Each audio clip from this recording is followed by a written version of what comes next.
I mean, when you talk about the intensity, this was obviously something that the insurgents had planned.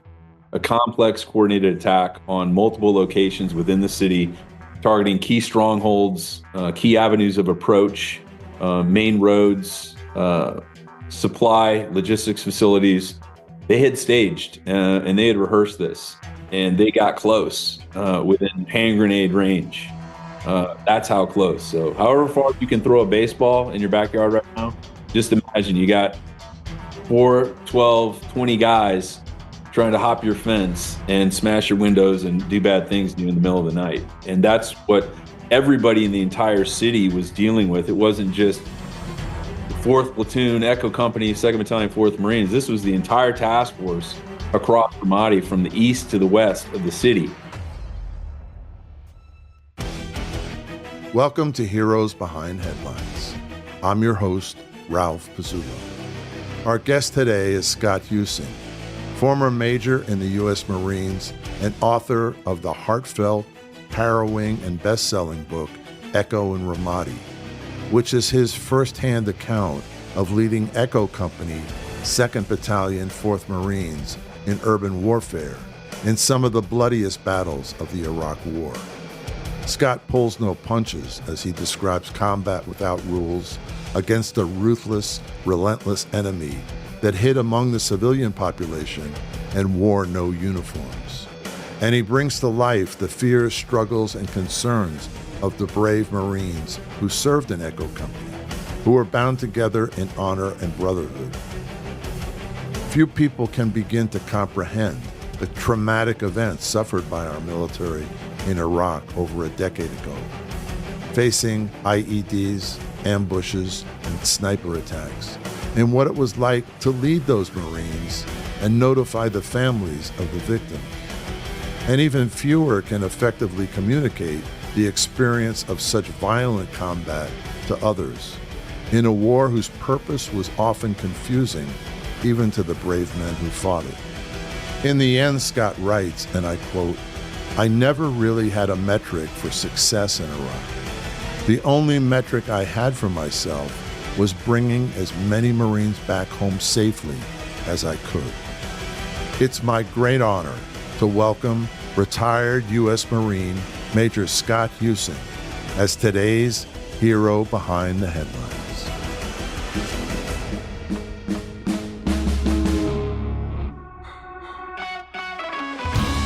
Heroes Behind Headlines with Ralph Pizzulo.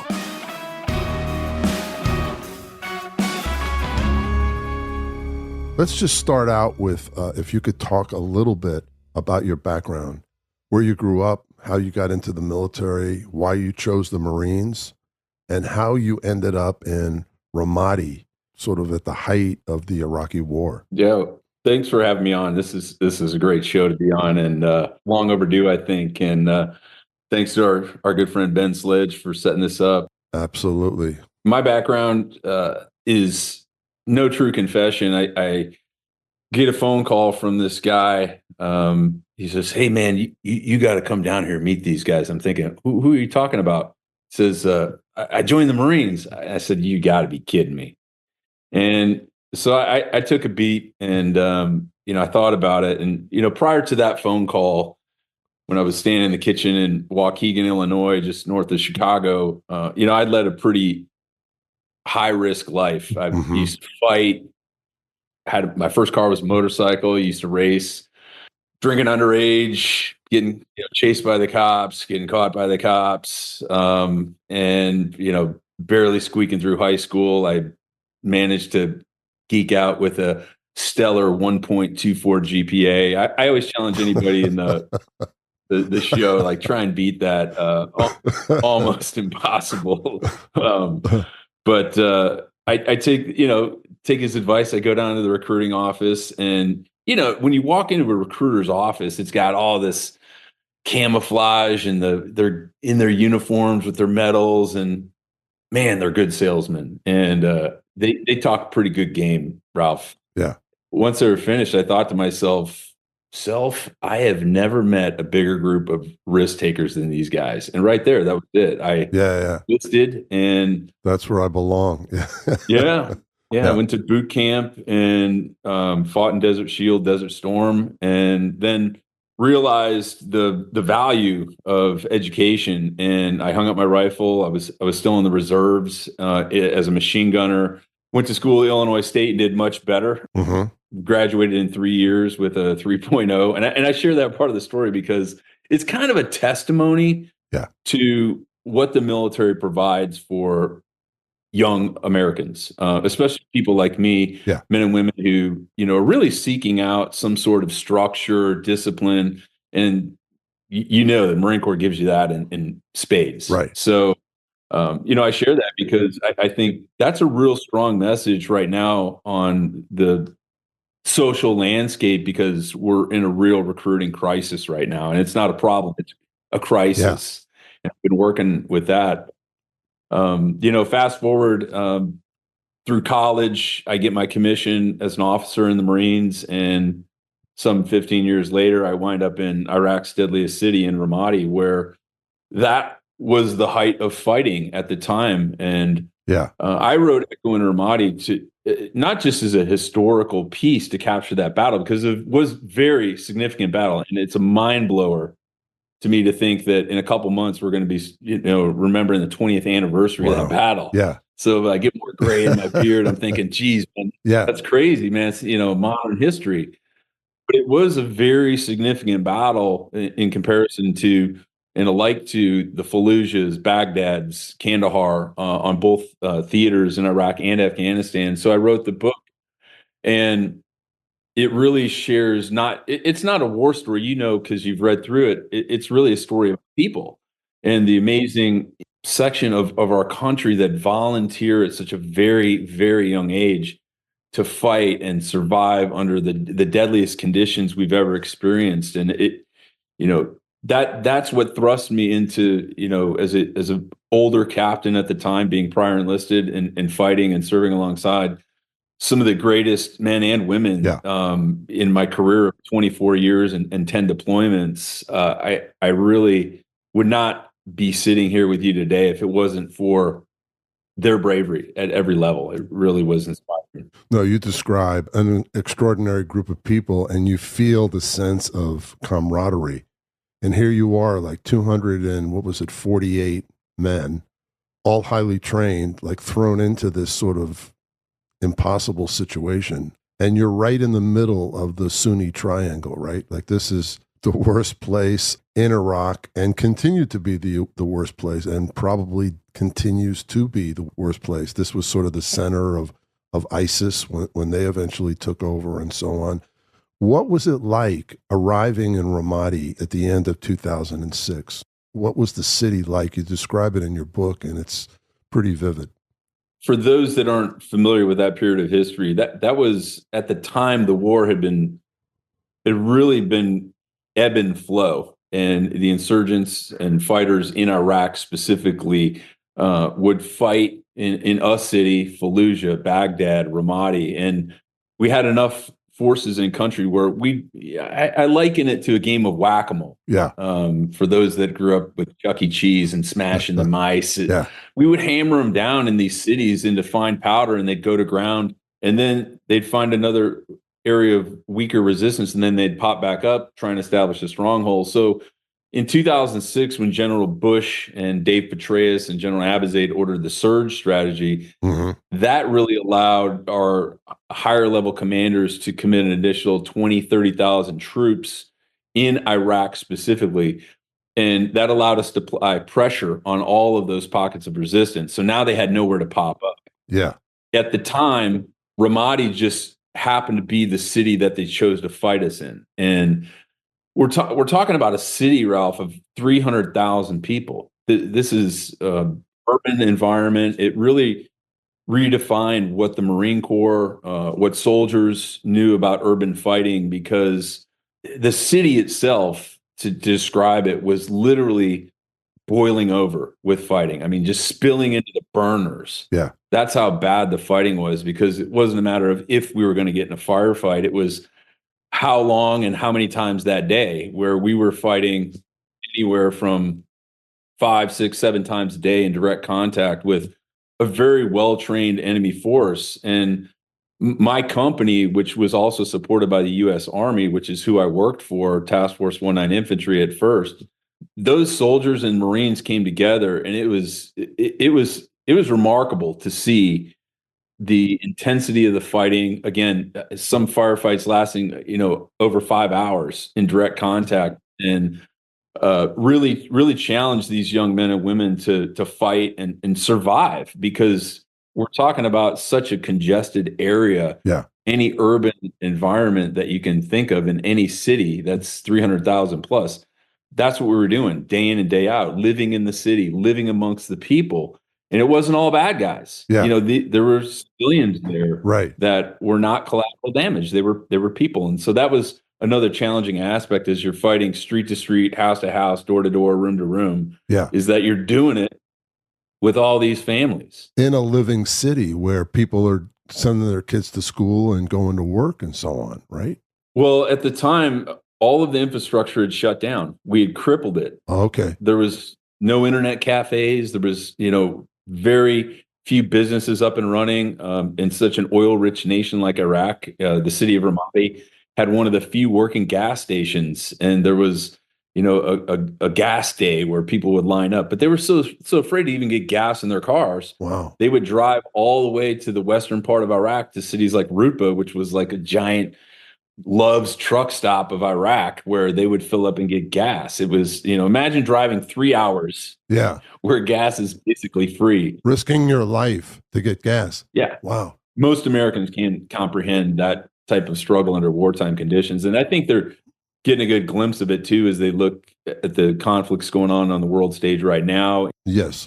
The rubble and the sheer destruction that military action can take. And that's one of the things the Marine Corps is great at. We're masters of breaking stuff up, but we suck at building stuff up. That's not how we're designed. That's not your job. No, but we got caught in that. We got caught in that Yeah. cycle of war, Yeah. where they took off the iron fist and they wanted to put on the velvet glove and be a kinder, gentler, and, speak to the hearts and minds. And that wasn't the stage we were at. We were still fighting. We were still losing guys. And that was a challenge as a commander, to keep young men who are on average 19 years old engaged in the fight and do so many, dynamic and complex tasks that they're not trained for. That's always a challenge as a leader. Right. Now, there's two things I wanted to bring up. First of all, is your leadership style. You had developed a particular style. You wanted to know what it was like for the guys, right? So you slept with them, you hung out with them, you got to know them. You didn't keep yourself as separate as maybe other commanders did. Can you talk about that? How you developed that idea and how that served you in Ramadi? There's nothing original about my approach. I don't take credit for it. I have always, not just because I was enlisted, and I get this question a lot. People will ask me, "Hey, did being enlisted make you a better officer?" And my answer is always the same: no, it didn't. It didn't make me a better officer. It gave me an absolute keen perspective on how valuable that young Marine's time is, and not to squander it. Yeah. But again, in those types of conditions we were fighting in, if there was a patrol, I was on it. If there was a firefight, I was in it. If there was gear to move, I moved it with them. If there was shit to shovel, I had a shovel in my hand. And probably the best example of that is I did a speech with a panel of guys that I served with a few years back, and one of them was a squad leader that I wrote about in the book. His name's Brian McKibben. Mm-hmm. And I said something to the effect that we weren't friends, and he pulls me after the thing. He says, "Hey, sir, I kind of hurts my feelings that you said we're not friends, Yeah. in the book." And I said, "We weren't friends." Yeah. I said, "You got enough friends in your life, much like parenting." I said, "You only have one command." And that was my job, was to take care of you guys. And obviously now we're friends. Yeah. But back then it was a different dynamic. And there's a broad area between leadership and knowing your men and those you serve as a commander, and fraternization. It's a wide gap, and you never want to even get close to it. Right. But it doesn't mean you can't be approachable. It doesn't mean you shouldn't listen to those you lead. It's probably one of my biggest leadership failures is that I didn't listen enough at an earlier stage in my career to people at every level.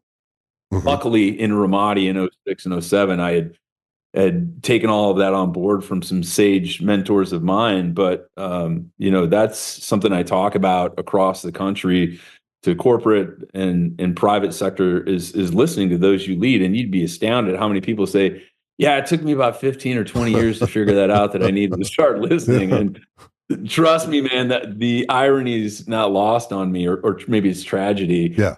For a guy that, talks on podcasts and, is a writer and public speaker is, you do have to shut up every once in a while and listen to people at every level because they're the game changers. Operating in a country where they didn't know the culture or the language, the Marines depended on courageous Iraqis to help them accomplish their mission.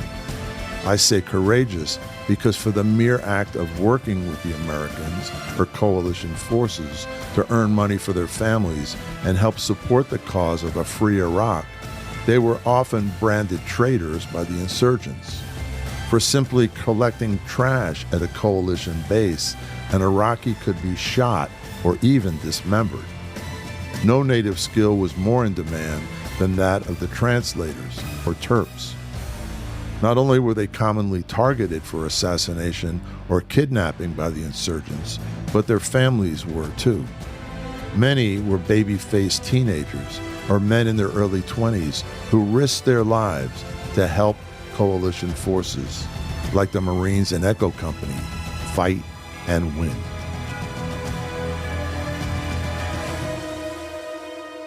The other thing that struck me as so important in your book were the role of the Terps.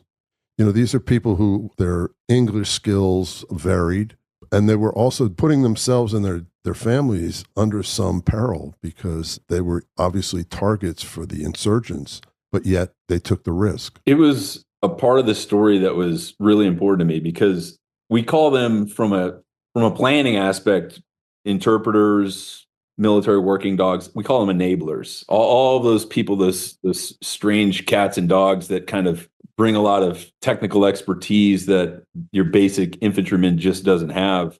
Mm-hmm.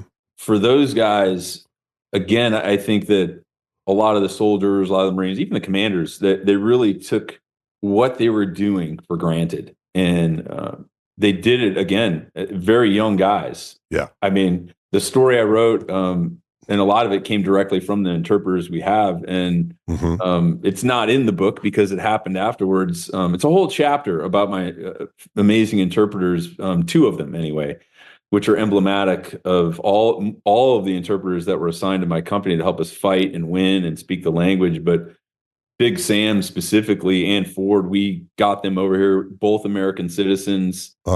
Ford is a high-level interpreter now for the Department of Defense. Oh, great.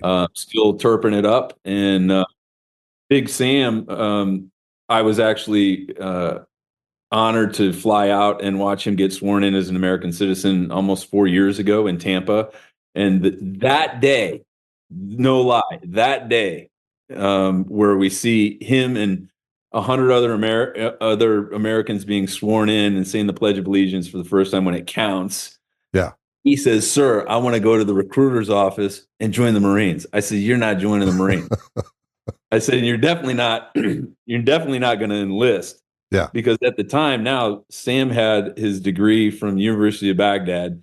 He had his master's degree. He has his IT certificate. So a year later, I get a phone call and he wants me to come out. So he got commissioned as a Navy lieutenant in the U.S. Navy Reserves as a cybersecurity officer in Tampa. He works for SOCOM. Oh, wow. So you want to talk about American success stories, yeah. And how, migrants come to this country and do it the right way and go through the right channels. Like Big Sam is the epitome of all that.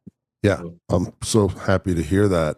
It raises another point, which is, I think, really interesting, and I wanted to ask you about, and that is that it must be really hard when you're in a situation like that not to view everybody around you who is Iraqi as the enemy, right? because, as you said, like some of these people are just families stuck like in a civil war.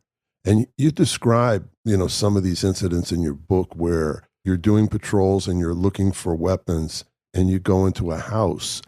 What is that experience like? Sort of the delicate dance that you have to do because you have to be alert, but at the same time, you don't want to use force if it's not necessary. It was a real balance trying to figure out how to operate. And again, setting the stage for people that are listening to this show, and I've done it before, is we're not going out 9 to 5, like jocking up for a mission, loading up, and then we do our job, and then we go back to some army base. We were living in the city. Yeah. So there's no bases. You can't dig fighting holes. You can't live in the streets because you're in urban combat. So you have to pick a spot on the map, and then you say, we're going to patrol this long throughout the night. And then we have to target a house, and we don't know who lives there. There's no residential registry or right. You can't consult a real estate agent. Yeah, like, hey, is this house occupied? Yeah. So you stop, right? And at the beginning of it, you learn as you go sometimes, but you also listen to those that have fought before. And how do you handle it? You got a family in there. You got 3 kids and a mom and dad and a grandma and a grandpa all living under the same roof. Yeah.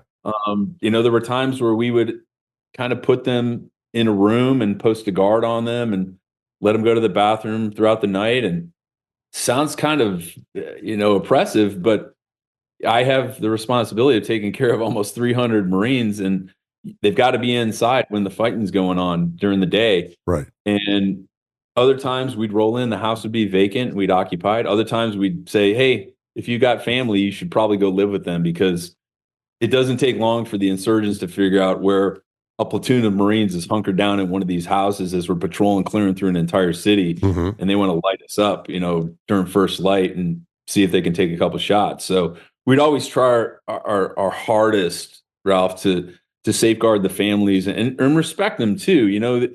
As we'd be pulling out the next night, we'd, bring them back, and we'd give them some cash. We always rolled around with reparation funds, like, hey, if we, damaged anything in the house, here's some money. And, we give them a couple $100, and it doesn't sound like a lot in American standards, but it was a lot of money in Iraq at the time. So we always took care of them. And I was always cognizant, and the Marines were too. That's what was really cool to see unfold as being a student of history. And I know you get this. World War II, Korea, Vietnam, there were all these labels placed on the enemy, and they were slurs. And sometimes they were culturally based, sometimes they were ethnically based.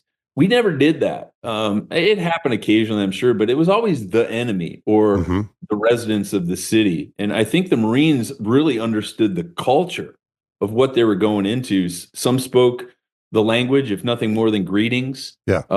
It really helped ease the tension and allow them to understand who the good guys were and who the bad guys were. And that's essential when you're fighting in that type of environment. You're also in a heavily armed environment. So as you describe in your book, even families who are just sort of minding their own business, they have an AK-47, at least one, in their house. And you talk about in the book sometimes, picking somebody up and they're like, no, this is my personal AK-47, or I was just passing through, or whatever, because taking prisoners was a whole process. And you didn't have like a place to put them. You were in the city and you were moving. And so it was a big decision. And, it started a big process just grabbing somebody. It was a significant emotional event every time we had to detain bad guys, whether they were actively fighting, whether they were suspected of building improvised explosive devices, and we'd find all kinds of weapons and caches of bomb-making material, and it was tough, because imagine you're running a business, or you're in any type of event, and you've got X amount of people supporting that endeavor, and then, like hitting the brakes on the highway, you have to shave off 30% of your forces or your organization to solve this problem that just popped up. Yeah, because there wasn't a specialized unit of police officers that came up. There were no Iraqi police. Yeah. They were just puppets. They were cardboard figures in most cases that really weren't effective. So we had no resources, so we had to deal with that ourselves. And additionally, the U.S. government, because of the rules of engagement, had put so many restrictions on how we handled these detainees. Once we put the cuffs on them, and we owned this human life, there was a process that had to happen based off a timeline to get them back to a detention center where you had to sign them over, present all the evidence. So again, we're talking about a 19-year-old kid who a year earlier was playing football for his high school in Omaha, Nebraska, and now he's 5,000 miles on the other side of the country. Yeah. He's been trained as a rifleman, by the way, or maybe he's a mortarman. Who knows? Yeah.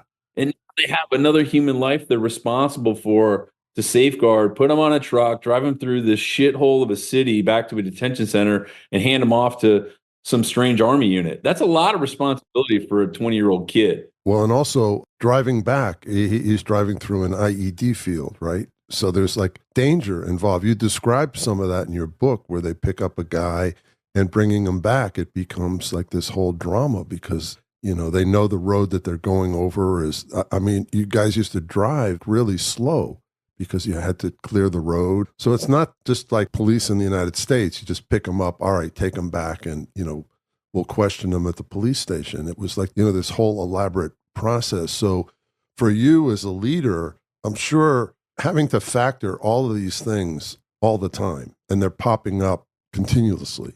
I had to really prioritize what the essential tasks were. Obviously, fighting and clearing and accomplishing the mission of my higher commander was essential, but there were all these other ancillary tasks that I knew had to get done to safeguard my Marines, to help accomplish the overall mission, maybe 2 levels up of those commanders at the ground level, not solely thinking as a tactician all the time, but also at the operational and strategic level.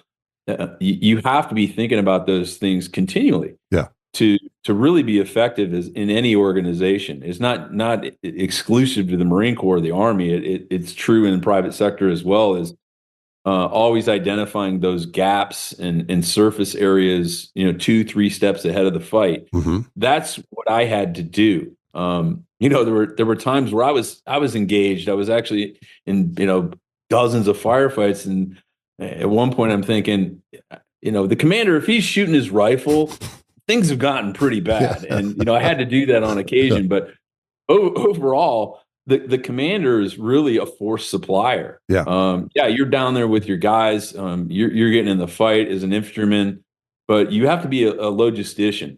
You have to be thinking about, how do you feed 300 guys on the move? How do you get batteries for their flashlights dropped off at strategic locations? How fast do those flashlight batteries burn out? How much gas do we need? How much trash does 300 Marines make? How much shit do they produce every single day? How much food, water, all those things are essential to maintaining effectiveness on the battlefield. Right. And then there's all of the catastrophic events that occur from explosions as we're driving on the roads, vehicle damage, Marines getting shot, injured, killed. Yeah. How does all of that unfold? And it's really not a class they teach you. Yeah. It is kind of experienced learning in some cases, but the Marine Corps and the military overall, they do train these young men and women better than any other force on the planet. And people could sleep well at night knowing that is still happening today, despite what you see on mainstream media. You have a great term in your book. You call it friction. And it's sort of like any problem, unexpected problem that comes along. And one of them that was surprising to me were the communications, the comms. It seems like you were always having trouble. I mean, you had all these support with these like incredible rocket systems and very advanced weapons, but it seemed like the basic communications between the different platoons that were going out often would break down. I think it's just like being an American, you drive around your cell phone when you need it the most, it always fails. I'm surprised we've been up on this podcast and Mike hasn't jumped in and say, hey, can we go back and talk about that again? Because I don't know if it was endemic just while I was in the Marines on active duty, but like there's always this friction, this indescribable pressure that we sometimes have from outside forces, or sometimes I wrote about in the book, it's self-induced friction, but that pressure to communicate, to move, to fight, all of those little things. I may have just chosen a different word to describe the fog of war, or Murphy's Law, or whatever it is. But yeah, it really is the best word I could have found. And sometimes it's a full paragraph, it's a full sentence. It's just friction. Like all of these events continue spilling over, and there's no other way I could describe it because everybody can relate to that in their everyday lives. And right, we all deal with that. Kind of that's something cool too, Ralph, that came out of the storytelling and sharing this important piece of history, not just of war, but an understanding from so many total strangers that, and you get this as a writer and someone that puts it out there. There's those times where people reach out to you and they thank you for sharing that with them, because the words service and sacrifice and trauma, we don't own those as veterans or military or first responders. Everybody deals with that in life. Of course. That's really who I may not have written the book for it, but I share the book with that other 99% of the American people, because honestly, the other 1% or the half of 1% that serve in the Marine Corps or the military, they don't go out and buy books. They don't have money to spend on books, man. They spend it on beer and TVs and cowboy boots and their pickup truck and chasing girls. And I really wanted the other 99% of America to understand the bravery and sacrifice and selflessness of these young men and women, because they're the ones that really need to understand it. So they can continue to inspire the next generations of those who are committed and interested to serve their country. In his book, Echo and Ramadi, Scott talks about what truly underlies the greatness of the Marine Corps. It isn't only that they're disciplined to a fault or physically fit or great shooters, he says. He writes, quote, "What makes us different, what makes us great is the brotherhood. The Marines aren't just warriors. They're artisans, musicians, poets, comedians, and yes, sometimes writers. When they lose one of their own, they understand that the entire Marine Corps has lost someone special, that the world has lost one of its best."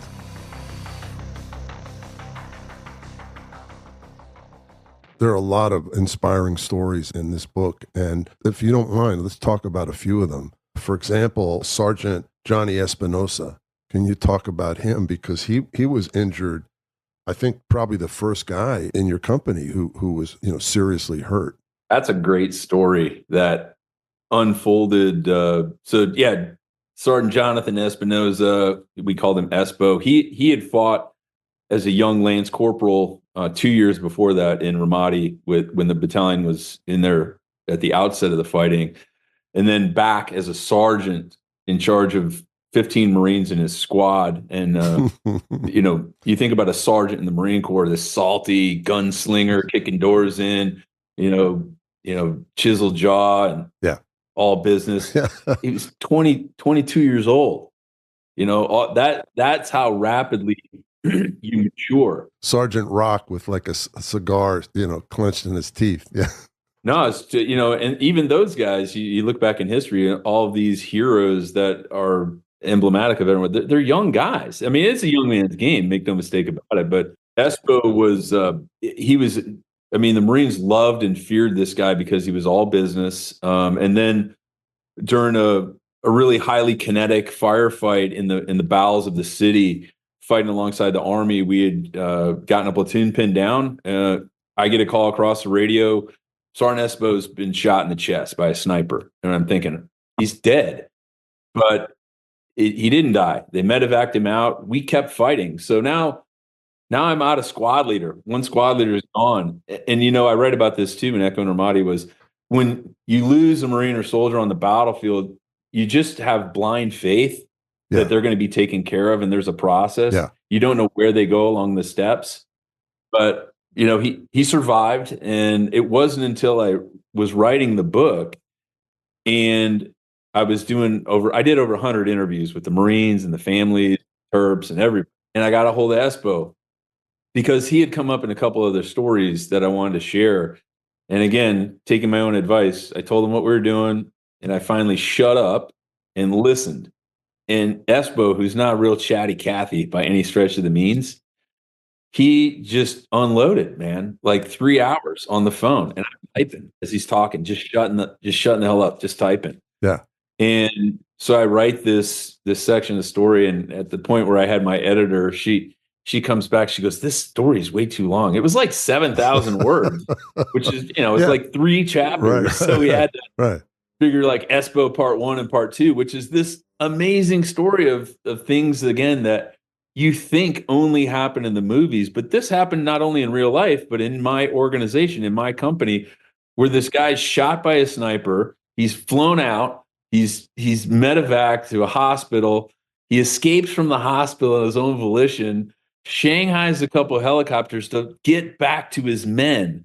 And he shows up disheveled with his uniform in a bloody mess of a garbage bag, wearing sweatpants that the Air Force gave him. And the first sergeant, who was the senior enlisted guy in the company, Tom Foster, he says, "What the hell are you doing here, Espo? Your parents and your family think you're headed back stateside."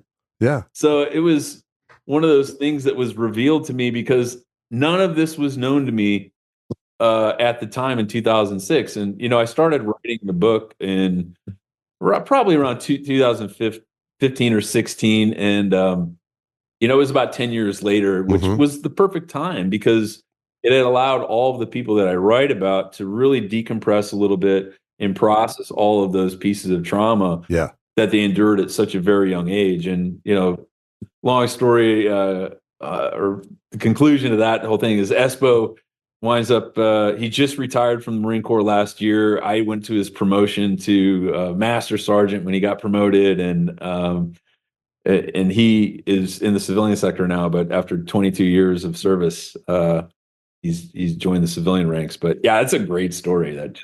What an extraordinary guy. And he was back in 4 days. Yeah. According to the book. And he had a major chest wound. Yeah. The sniper's round went in, hit his body armor, and somehow didn't really penetrate straight through, but it ran alongside the ceramic ballistic plate and, cut him up pretty good. But had also, the impact of it caused such trauma where the medical staff on the plane, he was, they had to shock him, and we could have lost him. I mean, he got shot. And again, that type of dedication you only see that under those types of conditions. One of the other things that comes through in the book is how quickly the medical people respond, how good the medics were that you had, and then how quickly helicopters or trucks would get them out and they would be attended to. I mean, it was, pretty extraordinary because you're living in such primitive, dangerous circumstances. And a lot of times this happened in the middle of a battle, and yet over and over again, these people were successful. Those Navy corpsmen that we had and the Army staff were just the best trained, best prepared individuals that we relied on, sadly, more than we cared to. Yeah. But in Ramadi too, it's different than other conflicts that we fought in when you're fighting in an urban war. We didn't have the luxury of landing a helicopter in the middle of the city. Everything we did, if there was a point of injury, Ralph, they had to be loaded up on a truck, and then they had to be pushed to a medical facility or a cache, an Army level 1 hospital where they could do triage, and then taken over to a landing zone, and then flown out to level 2 facility that they could get higher level care and surgical center to treat their wounds. So again, friction. It's not just calling 911. Right. You have to coordinate, and sometimes you have to coordinate with other units that you're crossing boundaries across the battlefield in the city. Going from the north end to the south end and asking if you can cut through, and then not get shot at by friendly forces to save a human life. Yeah. And when you drop them off, again, it's like cutting an umbilical cord. They're gone. Yeah. They're free from you, and you have to go back and fight. Yeah. You have to detach that, and just remember that you got another 299 souls counting on you to stay in the fight and stay focused. And that's part of the training too that we do. Is definitely a lot of friction involved in that process.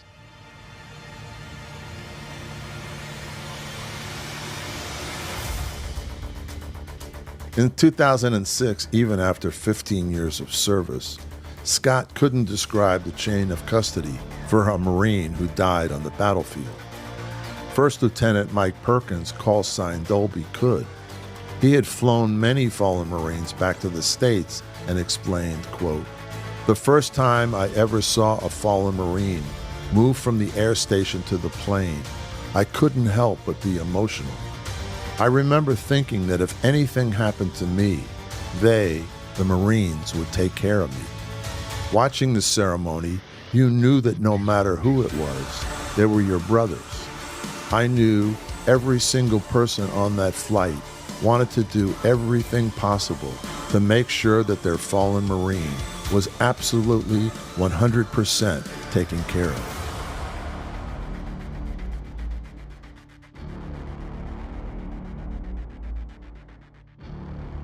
Could you talk about the events of December 6th through 7th of 06? These were coordinated attacks. Yeah, December 6th, 2006 was one of the worst firefights in my time in the Marines.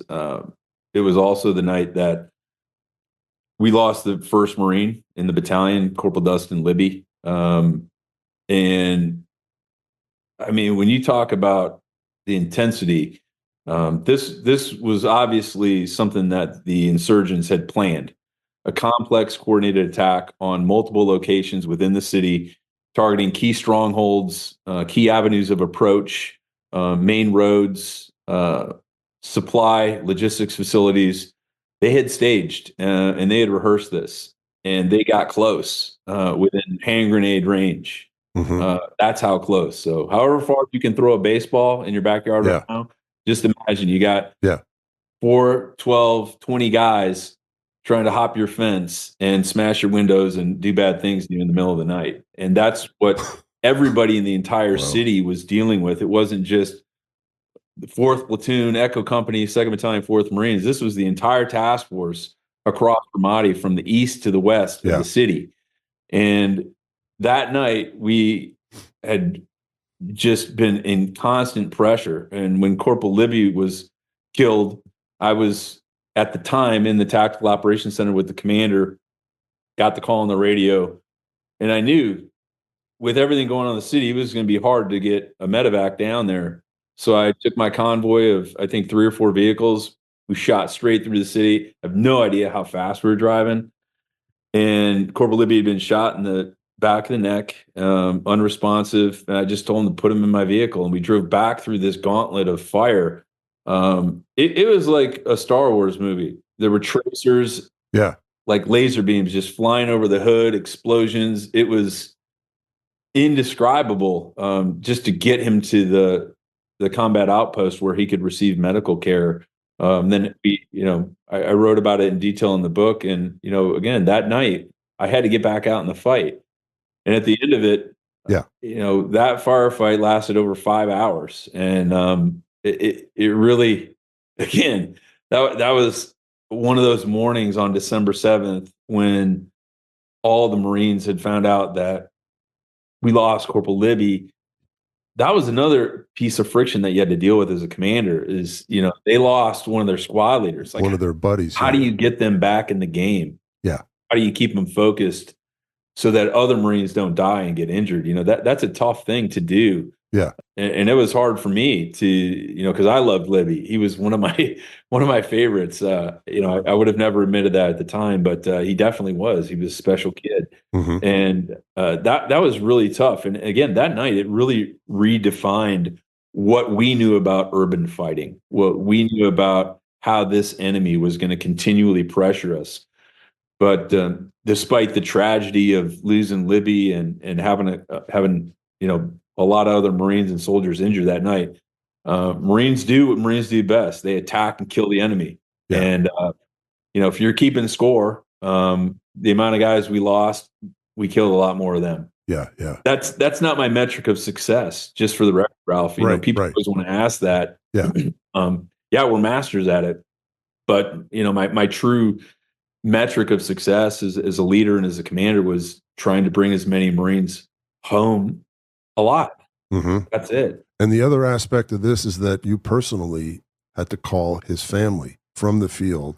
I don't know if you'd ever done that before, but it's a very emotional moment in the book, and it must have been very emotional for you, especially you were probably completely spent at that point. If you could talk about that, and then the Gold Star families, the families who have to deal with this, who survive this, the mother of Ryan Dowling, these are remarkable people as well, because I think they often get forgotten.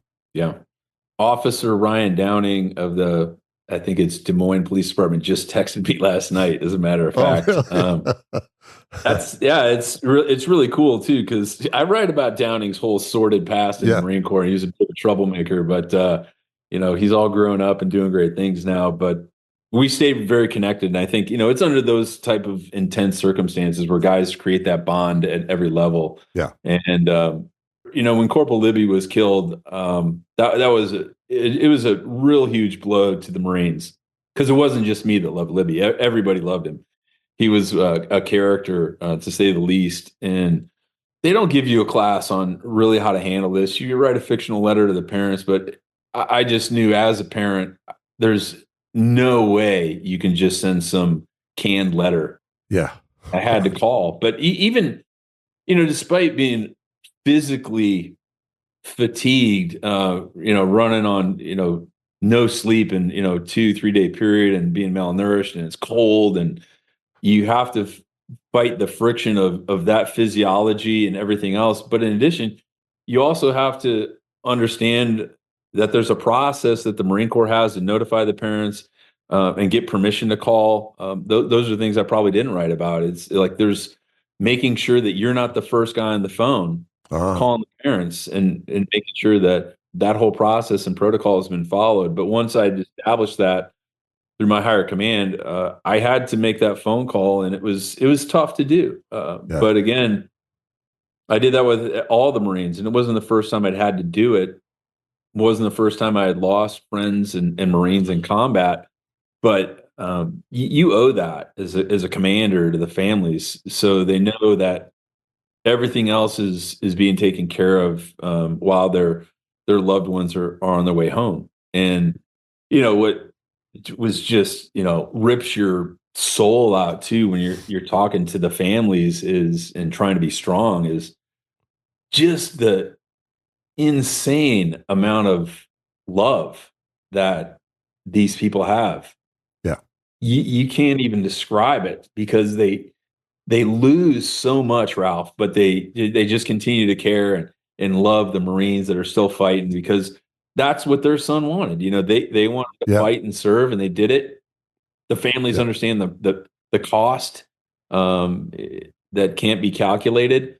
And when you hear that, it's just, oh man, it is so overwhelming. But I look back at that now too, and I still stay close with all those families, because despite losing a son or a daughter, they gain, maybe they didn't ask for it, but they got 300 more out of it. And we stay very connected to our Gold Star families, because they're a very important part, not just because of what they lose in their own families, but I think for people like me and maybe some of the other Marines and soldiers, I think being able to talk to those people throughout the year, over so many years now, and it's hard to believe it's been almost 20. I think that's medicine. That's soul food for those guys. Yeah. And they're all 35 years old now. They're at a different station in their life, but I think having that bond with the Gold Star families is something we need to always do. Yeah. That theme of sort of brotherhood, which is something that you as a commander seem to foster a lot. You put a lot of importance in that. That theme comes through like really strongly. And that's why I think it's so relevant to people today because despite all the craziness that was going on around you and the political decisions that were made that you had no part of, right? You just had sort of this belief in one another and this sort of care for one another that carried on, as you just described, past the battlefield. It continues 20 years later. That's something that a lot of people today don't have, and that we've kind of lost a lot of that in our society. This book is rough and, it describes gritty warfare and death and so on. It's inspiring in that sense because you guys are still bonded together. You're still bonded together with the families. I mean, there's one story in here, Corporal Sanchez from the Indian tribe. Yeah, Emilian Sanchez was another Marine that was killed as we pushed to the west part of the country. When we came back, all the families, gathered and we met all the families of those we lost, and it was a huge celebration. Yeah. But later, I had been invited out to their Indian reservation, and it was cool because they gave me a backstage look at how this kid grew up. Yeah. And again, I'm still very, closely bonded with his brother. We're brothers. Yeah. And, mom and dad, Jenny and Dave, they, I think it's important to them too, to understand that, what their son Sancho did and sacrifice, it's remembered. Right. We don't need like a day on the calendar, Memorial Day. Right. Every day is Memorial Day. Right. When they get a phone call or an email or a text message from the hundreds of Marines that he served alongside throughout the year, I mean, that's important. And I think you're right, man. That's something that translates into the private sector. Absolutely. Yeah. Not just planting a seed, but really cultivating those relationships and maintaining those relationships. It takes work. Yeah. You have to make time to do that. And I'm not patting myself on the back, but I prioritize that because, all the awards and certificates and commissions and all that, there's no expiration date on my commission as a leader. Right. I think that I'm very fortunate to have the capacity to continue to lead and continue to share stories and honor the remarkable feats of so many great Americans. I really feel blessed that I have that capacity, but not everybody does. Yeah. And as a leader, you don't seek that impact out. You don't seek gratification out. I'd be a complete liar, and anyone would. They said it doesn't feel good when you get that positive result back. Right. But when you see it over a sustained period, it's really remarkable. But then there's times where you'll never see that impact that you've made on a total stranger or those you lead within your organization, but it happens. And you have to be comfortable with the fact that I'll never see the result, but doing the right things, leading from the front, taking care of your people and listening and training them. Yeah. Those are the most important things in any organization that I love talking to people about in universities or the private sector and companies. It's essential because it's not that they're bad leaders. Yeah. It's they know what needs to be done, but they're not making the time to do it. Right. And that's endemic post-COVID in this leadership by email mentality where makes it they harder. Expect things to get done because they hit the send button. That's right. But they're not supervising. Right. And that's become a problem of frustration, for retention, for growth of companies. Yeah. It's a real challenge. And I like to take all of those lessons I learned in the Marine Corps over 24 years and 10 deployments and share those with others that haven't had those types of experiences under those conditions, the worst conditions. Yeah. Hey, at IBM, if you screw up leadership, guess what? No one dies. Yeah. If you do it in the Marine Corps in combat, it's grave result. And that's what I give them as well as perspective. You're saying in combat, you're depending on one another. But sort of in our normal world, people don't feel the immediate consequences of things. But there are immediate consequences of all these things. At a certain point, you were transferred to a different city, the city of Rutba, which is further west, which I don't think most people have heard about. We fought in Ramadi for a couple months, and then we had another area to go through and clear. that a couple of the units had not done so successfully because of a manpower issue, so they needed more boots on the ground. So we pushed west to Rupa, which again, I describe it, it's like a truck stop of Iraq. It's on the Syrian-Iraqi border, and a lot of traffic going through there. It's a very porous border, and not a lot of infrastructure. It's an old, dilapidated city, but there was an influx of fighters that would roll through there, and it was really a handoff point, I think, to the other cities of higher resistance, where they would funnel supplies and use these rat lines to ferry ammunition, weapons, personnel, mainly personnel, because you could roll through without a weapon and be unprotected. There was no DMV that everybody's issued a standardized ID. Right. There's no system in place. I mean, I think I wrote an article. I don't know if I published it, but here's one of the first things we should be thinking about when we go invade a country and start destroying stuff. Have a plan to bring the DMV in there. Like, they are good at one thing, creating a standardized database of everybody that drives a vehicle and making sure that you can't drive it unless you have this little piece of plastic. Right. So there's no way to, really clamp down on that. Identify people, make sure who the bad guys and good guys are, what vehicles should be driving around in the streets. Right. These are all of the things, these little rocks that keep adding, weight to your pack as you're slugging it along. And Rupa was a city just like that. And we had, more than our share of firefights in that city too. And, we lost 2 Marines in that city, had others injured and wounded. But it was a different dynamic. Yeah. And, in Ramadi, as I wrote about in the book, it was just day on, stay on. Yeah.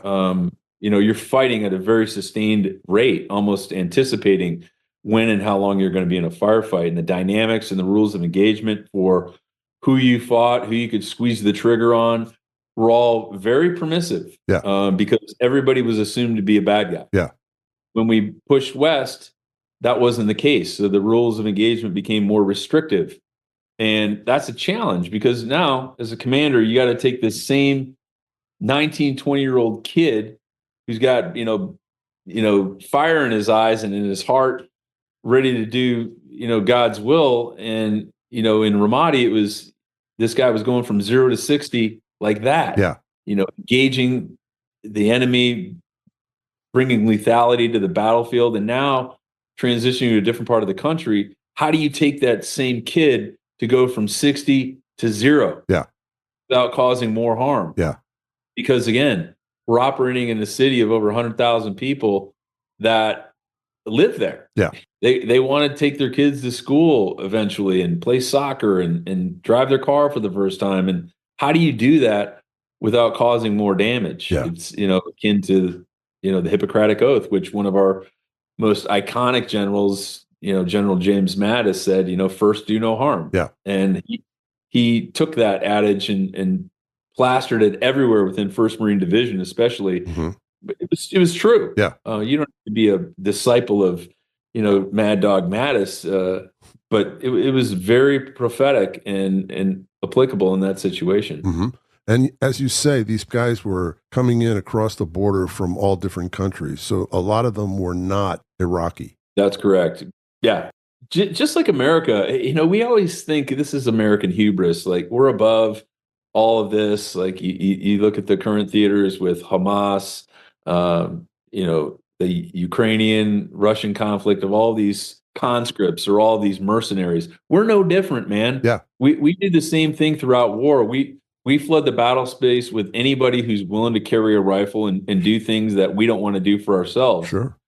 Having a funded insurgency is no different. They wanted anybody that had military training, that was willing to hate Americans, to hate the U.S. forces, to get them to that country and fight and kill us. Yeah. That was their goal. Right. And that could have been anyone from, Chechen fighters to North African to anybody in the theater that wanted to come over and take up arms against our cause, to bring some semblance of democracy to Iraq. Yeah. And again, American hubris being what it is, thinking we know best, trying to, imprint a country and a culture, Ralph, Yeah. that had been around for 4,000 years with our piddly Yeah. 245-year existence. Yeah. That takes some balls to think it that we're takes going to a lot say, of balls. Yeah. here's Iraqi democracy. And, I always argue the point, there's no such thing as Iraqi democracy or American democracy or friend. It's democracy. Right. One flavor, man. Yeah. Yeah. But, the keys to a great democracy, which we totally punted through the grandstands of life in Iraq and Afghanistan, we need commerce. Yeah. We need industry, and people who are in those cultures need to want a democracy. That's how that seed is cultivated, is the people have to understand the benefits of democracy. Right. And I don't think that a lot of Americans understand that why we fight wars for so long and establish a presence in these countries long after we fight is because we want to be good students of our history. Yeah. And we fail Yeah. miserably. And I'll say this unabashedly, in Afghanistan and Iraq especially, we failed to leave a presence like we did as good students of history in the European theaters of World War II, in the Pacific theaters of World War II, not because we wanted to be occupiers, Right. but we wanted to be rebuilders and establish positive lanes of communication for industry, for commerce, for business, for diplomacy. All of those things need to happen to sustain a democracy. You have to have all of these key components. And big companies in America, they're not willing to risk their bottom line to go over and do imagine a startup Walmart, man, or a startup Home Depot in Iraq. Yeah. That would have been novel. Yeah. Those are the guys that should have been the follow-on forces to come over and show the Iraqis what right looks like. Yeah. This is how the West is. This is how great it is.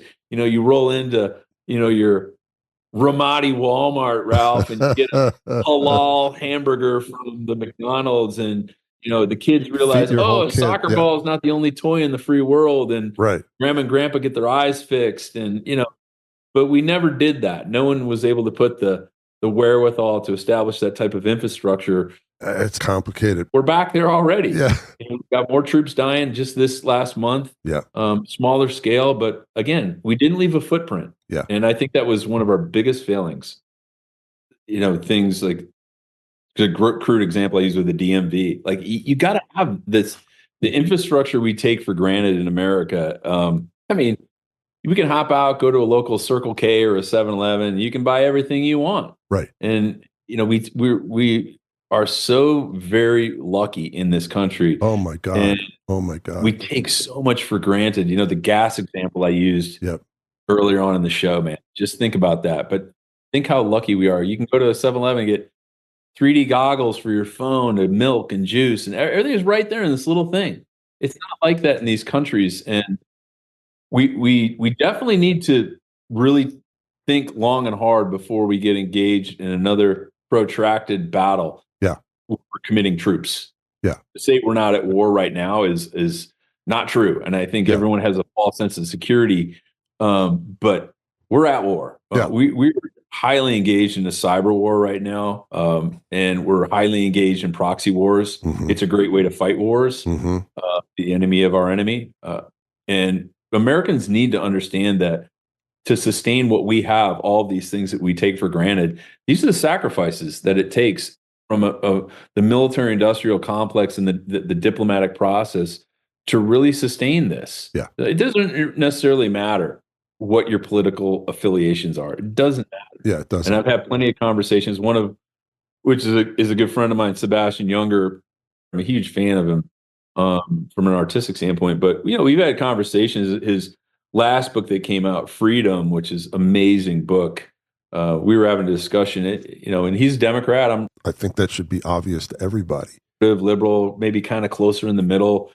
But there's one thing that we both agree on, that in order for countries to be great, there has to be democracy. Yeah. And, you think back, and I've used the example loosely, the Romans thought they had a pretty good thing going. They only lasted 500 years, man, and then they were crushed. That's right. But, what were they missing? Yeah. Democracy. Yeah. So maybe had that that system been in place, they would still be around. Yeah. But it failed. But like anything, like relationships, like your garden, things have to be nurtured and cultivated and given the right type of care so that they are sustained. So I think if we subscribe to that philosophy, we're going to have another 250 years of greatness under our belt. And then you come back to normal life. What is that like?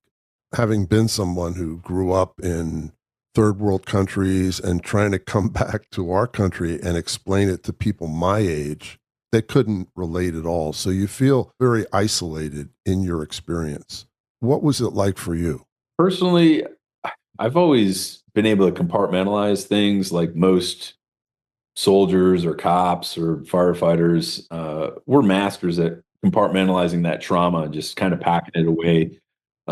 But for a lot of people, they don't have that mechanism. It impacts them more severely. I mean, those numbers you see about veteran suicide, 22 a day, those aren't statistics to me, man. Those are, I mean, I've lost 12 guys, my command alone to suicide, and other friends who, not just in my command, but Marine soldiers, guys I served with, guys I was friends who, I still can't delete their contact from my cell phone. They're dead. They killed themselves, and there's no way to sugarcoat it. And I honestly, man, I cannot do the math on why people do that. All I know is that whenever it happens, we try and stay as close as possible and support the families that are left behind in this, wake of, trauma. Yeah. It's hard. So for me personally, I have my own share of struggles and anxiety or whatever you want to call it. And I think I just deal with it differently. I try and stay connected, and by banging that drum of connection and, this, man, like all the people we know, like, hey, listeners, Right. me and Ralph, we do not know each other. Like we met on an email through my buddy Ben, but it's this power of human connection where guys like us that are storytellers and connectors, like that's right. It doesn't matter if we just met. Like there is that bond, and I think that we are people, and you are too, Ralph, willing to share our network, for the betterment of other humans, and to make sure that the right stories are being shared. And I think that's a cool thing, man. Like Marines, honestly, they're never accused of in public, in large groups, of being humble creatures, but they're very humble, almost to a fault, and they don't take credit for all of the great things they do. And what we're doing now in this space, coming home from war and sharing stories, I think it's important, and you're a big part of that. Just having me on the show, talking about just one small part of my life. Thanks. It means a lot to me. So I'm grateful for that. We're all in this together. I mean, I want to hear from people like you who have actually were in Ramadi, who was a commander of a company of Marines. What is that like? One of the things Scott does today is run Solid Copy Media, where he and co-founder and friend to this podcast and author of the excellent book Where Cowards Go to Die, Benjamin Sledge, provide professional writing and coaching service to veterans, first responders, and government professionals. One of their first clients was a former Marine Corps infantry sergeant who served in both Iraq and Afghanistan and is now a member of the Boston Police Force, Andrew Biggio. Andy is the author of Rifle 1 and Rifle 2 and also runs a nonprofit for severely injured veterans. Andy, he was a fan, and he reached out to me on LinkedIn. I'm like, I didn't know this kid from Joe. And he says, hey, sir, he was a sergeant. He's also a Boston cop. And he says, I bought 100 copies of your book, and I want you to come out to Boston and speak. And we have a motorcycle rally at the Italian American Veterans. I'm like, God damn, I don't know anything about this. So finally I call him. I said, look, I said I was going to do it, man. Yeah. I'll buy my ticket. I'm going to fly to fucking Boston, and we're going to do this gig. So I land Boston Logan, get my bag, doors open. There's these 3 burly cops. Are you Major Scott Huesing? I'm like, yeah, that's me, man. What's up? They go, get in the car, drive me to the hotel. There's this huge celebration. All these heroes. Woody Williams is there, Medal of Honor recipient. And then the next day, this little motorcycle rally, 2,500 bikes through the city of Boston. And he says he wants me to be the closing speaker at Suffolk Downs when we finish. I'm like, all right, cool, man. Like I said, yes, wrote some notes down. On stage, I finally get up as a closing speaker. And I said, well, Andy, in his true humble nature, and I'm looking at him on stage, failed to mention that I would be speaking to the great people of Boston after the governor of the state of Massachusetts, Olympic gold medalist, Medal of Honor recipient, all these heroes up here. And I threw my notes into the crowd, went off the cuff, kept it short. And then that was how I met Andy. And then we go back to his house, and his basement in this house that he grew up in is like a World War II museum. I mean, all kinds of stuff. And he says to me, he's like, hey, you know what, Scott? He's like, I'm writing a book. I'm like, oh, fuck, here we go. Everybody's writing a book. And so I read this thing, and I'm like, holy shit, man, this is really pretty good. So I reached out to my senior editor at Regnery, and I said, hey, man, you got to take a look at this.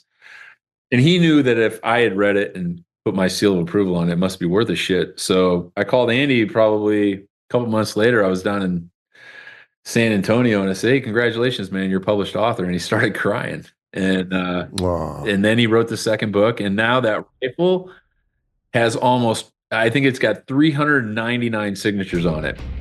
I was on one of those trips when we did the 75th anniversary to Bastogne. Yeah, we carted 15 World War II geezers over with like this entourage. Oh my God, man. Walked the battlefield, dude. Amazing, man. Amazing. You know, thank you so much for doing this, Scott, and thanks for all your service to the country and continuing to speak and spread lessons that you've learned. I commend you, man. Scott retired from the U.S. Marines in 2013 after 24 years of service. During that time, he advanced through the ranks from enlisted soldier to commissioned officer. His career spanned 10 deployments and countless operations in over 60 countries and in some of the most dangerous places on the planet, including Iraq, Afghanistan, and the Horn of Africa.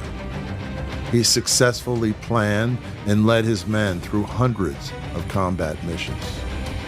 Today, Scott is a leadership speaker, a consultant for leading companies, a co-founder of Solid Copy Media, and the president and co-founder of Save the Brave, an organization that connects veterans with outreach programs to prevent veteran suicide.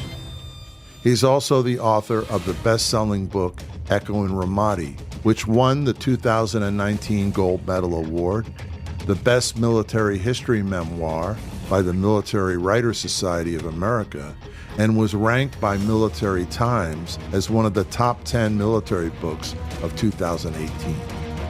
We thank Scott for his wisdom, inspiration, and outstanding service to our country.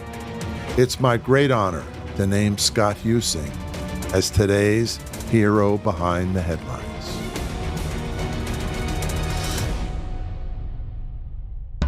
Heroes Behind Headlines.